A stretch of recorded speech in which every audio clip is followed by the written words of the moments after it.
Money has different names. Income, wage और salary, ये तीनों ही पैसे से जुड़े हुए हैं। इन तीनों के बीच का डिफरेंस क्या है, चलिए समझते हैं।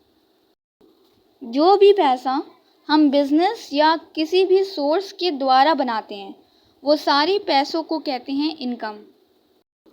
The total money you earn from all sources is income. जो फिक्स्ड अमाउंट या पैसे जो हमको हर महीने या हर साल अपने बॉस से मिलते हैं, उसे कहते हैं सैलरी, जैसे मंथली सैलरी या एनुअल सैलरी। वेज का मतलब होता है दिहाड़ी, हर दिन का या हर घंटे का जो पैसा मिलता है उसे कहते हैं वेज। ये कोई फिक्स्ड अमाउंट नहीं होता है। In marriage it's called dowry. In temple और church it's called offering. In school it's fee. In divorce it's called alimony. To kidnappers it's ransom. To children it's allowance.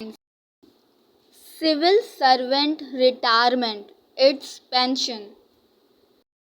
When you pay the government it's tax. When you borrow from bank it's loan. To workers it's salary. When you offer after a good service, it's tip. When you owe someone, it's debt. Master to subordinates, it's wages. Illegally received in the name of service, it's bribe. Follow this channel to make the most of your YouTube scrolling time by enhancing your English language communication skills.